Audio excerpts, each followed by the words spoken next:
In today's khutbah, inshallah ta'ala, I want to share with you just some things about a very heavy concept in our deen, something that is talked about a lot in the Quran, and unfortunately, at least in my own observation, and Allah Azza wa Jalla knows best, in my own observation, the average Muslim is very confused about this particular issue that has to do with our faith, because it comes up in conversation, and it's something that actually a lot of people get hurt by because they don't understand it properly. And the subject of the khutbah today really is, why bad things happen. Why do bad things happen? And if we don't understand the issue properly as a matter of faith, then sometimes we say things to other people who are suffering from bad things, and we end up saying things that can really mess them up.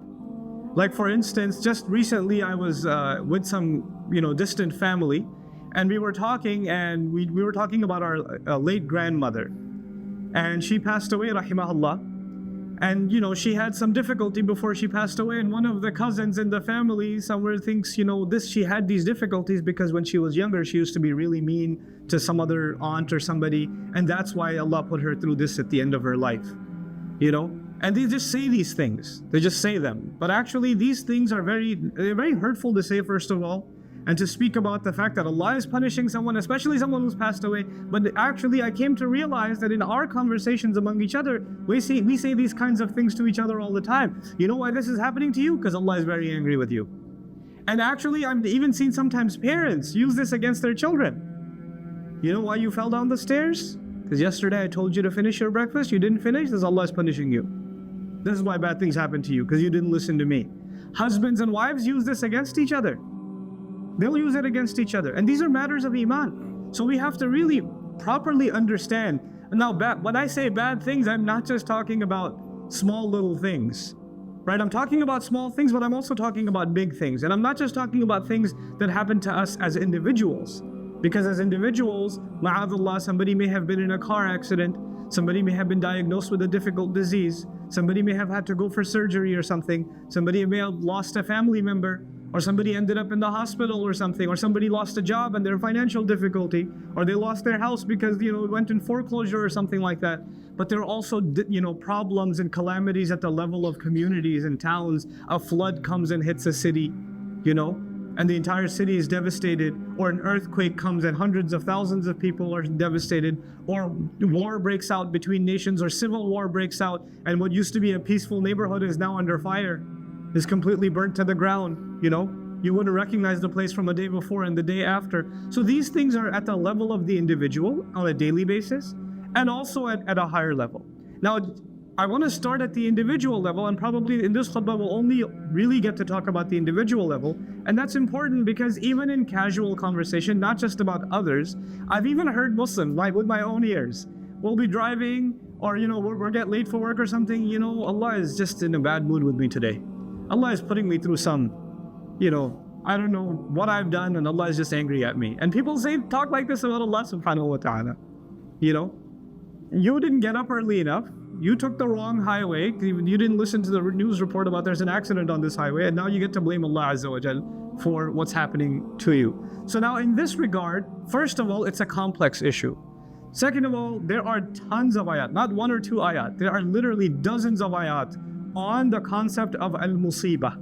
Al-musibah, and I'll describe what that is. I think Urdu speakers here assume they know what it means. Musibah is like a calamity or a terrible thing that happens. وفي العربية المعاصرة أيضا نستعملها في هذه المعاني. We use the word in the similar meaning in Arabic. يعني هذه مصيبة, this is a big disaster. This is a calamity.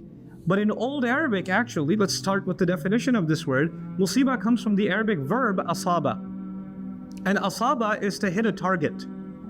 When you hit the target perfectly, then that hitting of the target and hitting exactly where it was supposed to hit is called sawab, which is why another word for correct in Arabic is sawab, sahih, right? So hitting the correct target is the act of isaba. Now the word musibah is something that hits you and hit you exactly where it was supposed to hit you.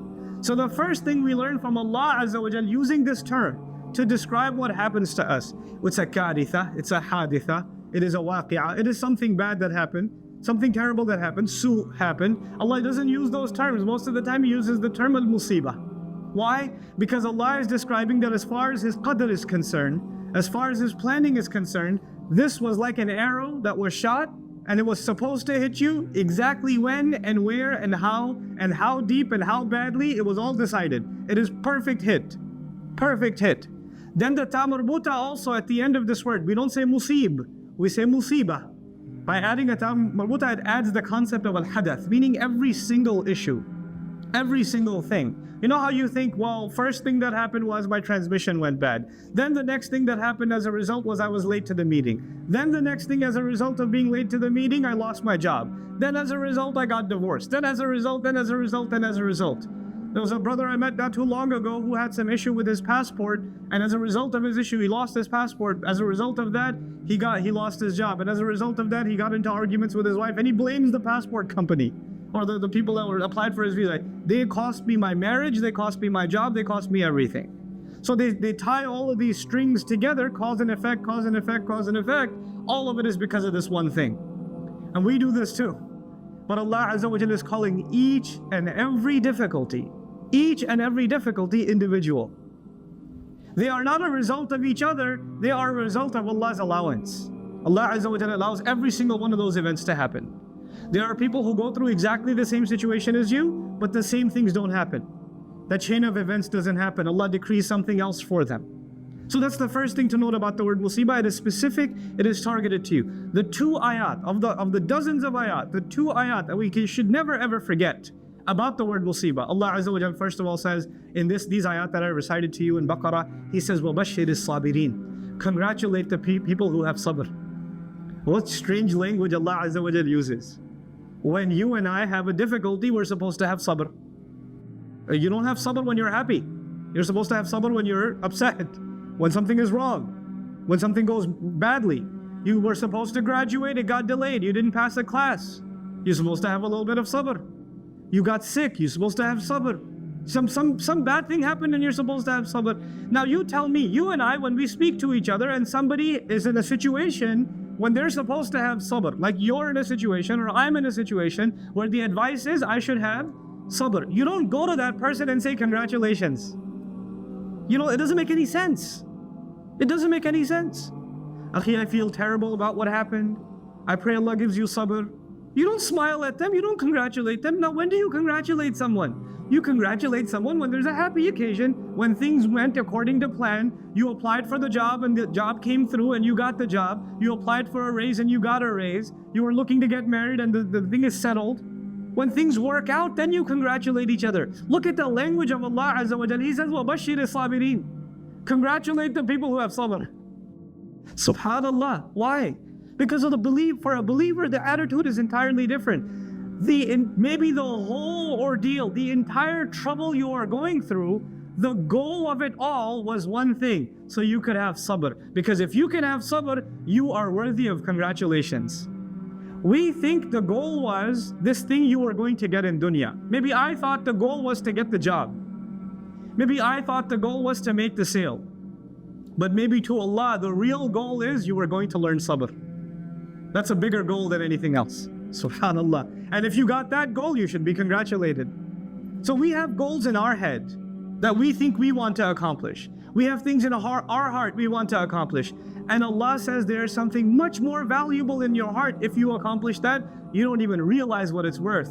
And I will tell you what it's worth congratulations.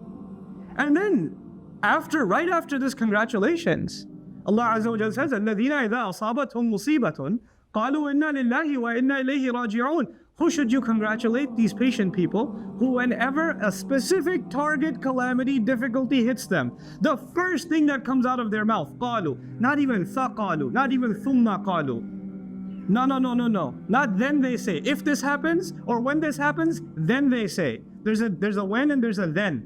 There's not even time for a then in the ayah. There's not even a ثَقَالُوا. It's not there. Why not? Because it's supposed to be an immediate response.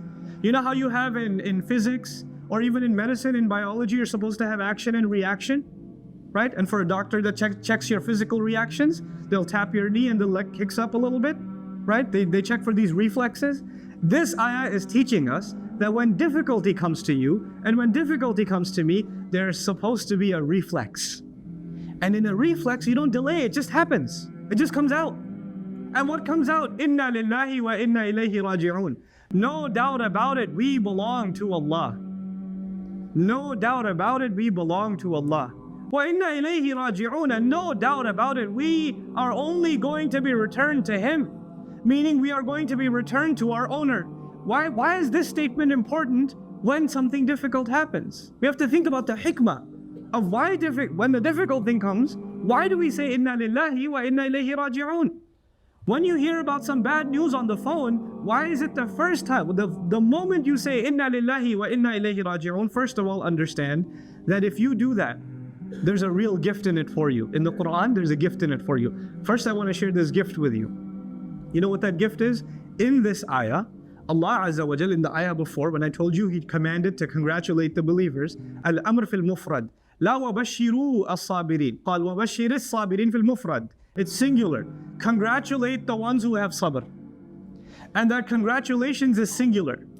When Allah commands in the singular, it is actually a direct amr, direct command to Nabiullah sallallahu alayhi wasallam. Meaning Rasulullah sallallahu alayhi wasallam from his mouth is supposed to congratulate those who have sabr. And Allah Azza wa Jal now, and by the way, after this ayah, whoever says inna lillahi wa inna ilayhi raji'un, may Allah make us of them. When we are standing on Yawm al-Qiyamah, maybe we be among them who the Rasul of Allah sallallahu alayhi wasallam congratulates. Because this ayah is about the Rasul congratulating anybody who does this, alayhi salatu wassalam. And we want to earn his congratulations. You know, when your family says congratulations to you, it means one thing. When the principal of the school congratulates you, it's something else. When the dean of the school congratulates you at the inaugural ceremony, it's something else. When Rasulullah sallallahu alayhi wasallam will congratulate as-sabirin, and Allah has commanded him to do so, then we want to be from these people. That's the gift in this ayah. Now let's go back to inna lillahi wa inna ilayhi raji'un. Let's give some examples. I know some of your problems may be much bigger than what I can give in my limited imagination. So you have to think about yourself as I give these examples. So I'm driving and I just got a new car. I'm driving and I had some car trouble and it just stalled and it's pulled over to the side. Now I'm angry. I paid good money for this car. How could this happen? I'm missing so much work. Stuck here in the middle of the heat. The heater's not, the AC's not even working. It's sunny, all of this stuff. I'm thinking all of this stuff. First thing I think to myself as a believer, inna lillahi wa inna ilayhi raji'un. Why? Because I remind myself, I'm angry at this car because I own it. I own it. I'm the owner. But I'm reminding myself, actually, I own nothing. I myself am owned. Allah owns me. I no doubt belong to Allah. How can I complain about anything? Because I'm not an owner of anything. You see, people get mad when they're entitled. When it was your turn, you deserved it. When it was your phone, your phone's not working, your car's not working, the lights aren't turning on.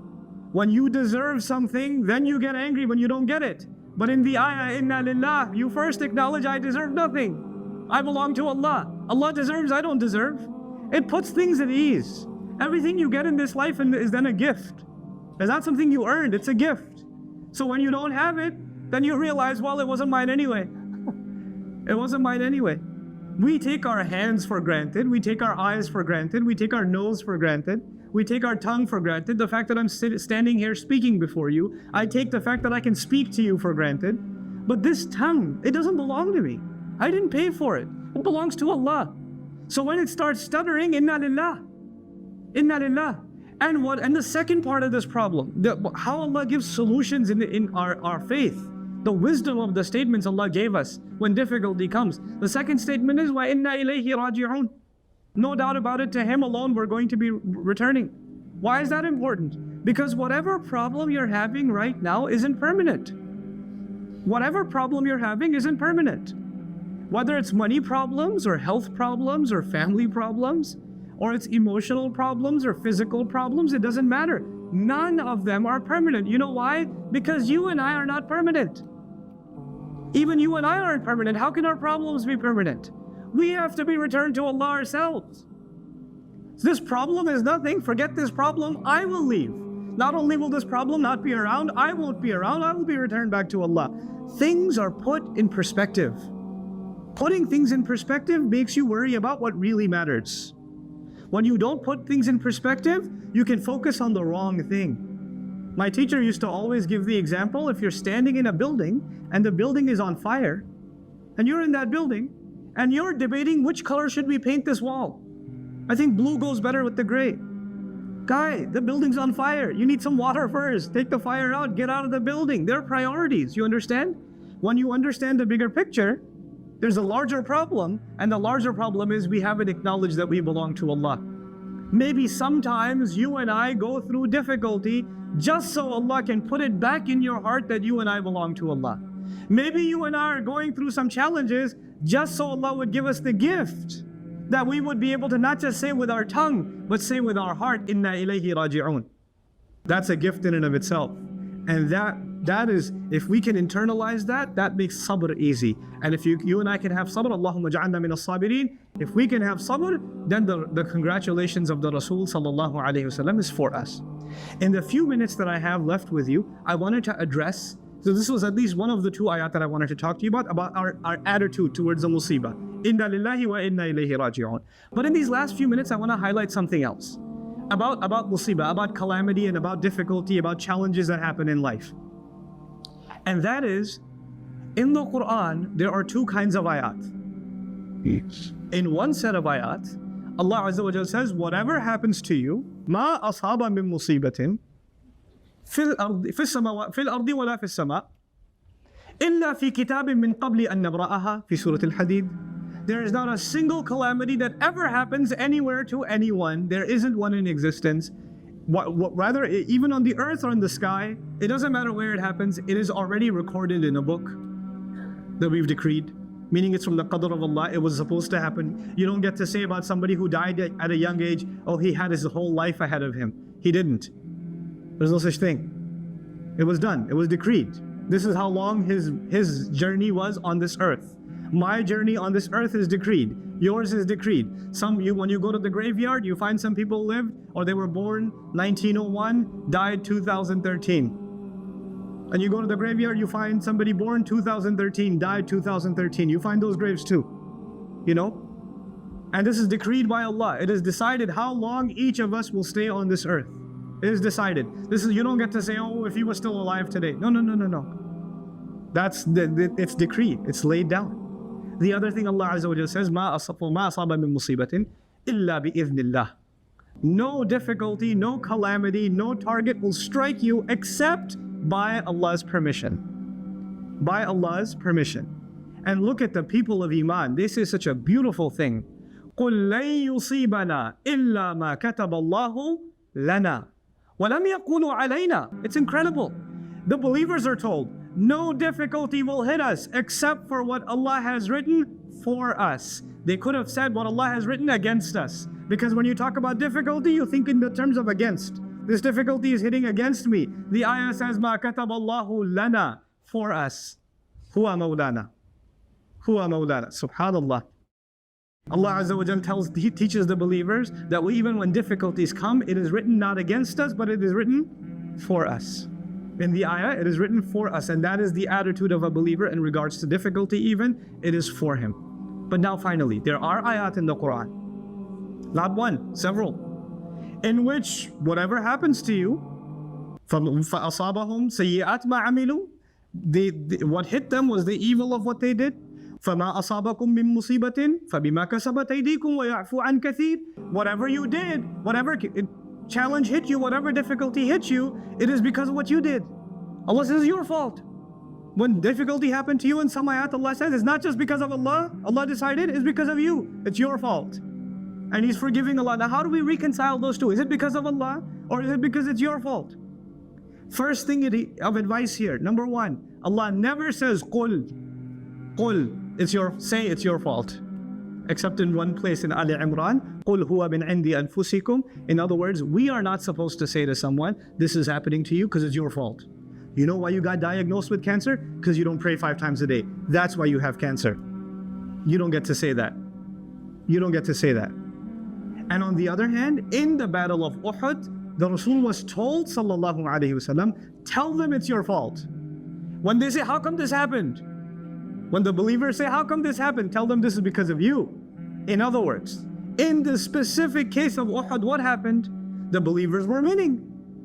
They were winning. And they were at an advantageous position and the enemy was running. Then some of the archers left their position. And when they left their position, the tide of battle turned, everything happened. And now you don't get to blame Allah. You left the strategic position. You have to take responsibility for your actions. What we are learning in that ayah is you don't get to put everything on Allah. You were driving over the speed limit. You got in a car accident, and then you say Allah decreed that I should, ma asaba min musibatin fa bi'idhnillah. No. You were speeding. You were driving like a maniac. This is min indi anfusikum. This is because of what you did. You put, you're supposed to get an oil change. You put ghee inside your car or something, and your car is not running, and then you say, inna lillahi wa inna ilayhi raji'un. What can we do? فَإِذَا أَصَابَتْهُمْ مُصِيبَةٌ قَالُوا إِنَّا لِلَّهِ. No. This is huwa min indi anfusikum. You have to take responsibility. You can't just put everything on Allah. You're not applying for a job. You're sitting at home all day. No job is coming to you. Allah is not sending an angel with an offer letter to your house. And you're like, Allah Azza wa Jalla, when He decides, until then, inna lillahi wa inna ilayhi raji'un. No. There's this balance in the Quran. When things happen to you that are out of your control, when things happen to you that are out of your control, they are from Allah. A flood is out of your control. Somebody else's car hit you, that's out of your control. You got diagnosed with a genetic disorder, some kind of disease that was out of your control. But if that same disease came to you because you're smoking 4 packs a day, and if your doctor keeps telling you you're heading towards diabetes and you put a little bit of tea in your sugar, you're that kind of guy, then you don't get to blame Allah. This is min indi anfusikum. The Quran is such a balanced approach to this problem. The believer has to understand how to take responsibility. How to take responsibility. But in either of those cases, whatever came to you, unless it is death, it is a gift from Allah so you can learn your lesson and move on and do better. There are people who lose their job. And there's only 2 kinds of people who lose their job. Either they blame themselves or they blame Allah. Right? And sometimes it's because of economic cuts or whatever. But if you're coming to work late every single day, you're not finishing your work, you're behind in communications, there are 30 emails every day, you don't answer them, and then you get fired, don't blame Allah. That's what you were supposed to get fired. And when you get fired, that is a gift from Allah, because the next time you do get a job, you're not going to make the same mistakes. You learn from it. Sometimes these difficulties, they make us better human beings. They make us better believers. They make us stronger as people. They make us more responsible. So I pray that Allah Azza wa Jal, first and foremost, just as a recap of everything in these 2 minutes, First of all, the first thing when difficulty happens, train your tongue, train your heart. Inna lillahi wa inna ilayhi raji'un. That's number 1. Number 2, don't say to other people that something is happening to them because of Allah. Don't say this to people. Do not say this to people. If you want to say that to people, before you think of anyone else, think about yourself. You don't get to decide something happened from the ghaib, something happened from Allah, and you don't get to decide why did Allah do this, that He didn't offer His explanation to you. You don't have that license. And when it comes to ourselves, we have to make the distinction between things that are out of our hands, you can't control them, then we say inna lillahi wa inna ilayhi raji'un, and the things that are within our control, we have to take our own responsibility. We have to acknowledge the fact that we were the ones who messed up. We were the ones who should have done better. This is as a result of our own misbehavior. May Allah Azza wa Jal make us responsible believers, especially in the things we say. May Allah Azza wa Jal include us among those who are congratulated by His Nabi Sallallahu Alaihi Wasallam as as-sabirin. May Allah make us a people of inna lillahi wa inna ilayhi raji'un from our tongue and from our heart whenever a calamity occurs. May Allah Azza wa Jal make our hearts strong and make us of those who can navigate the tests of this life. And every kind of test that comes our way, may Allah Azza wa Jal make us of those who pass all of these tests and are meeting with Him with light in our chests and light coming out of our right hands on the Day of Judgment. Barakallahu li wa lakum fil Qur'an al-Hakim wa nafa'ani wa iyyakum bil ayati wa dhikr al-Hakim.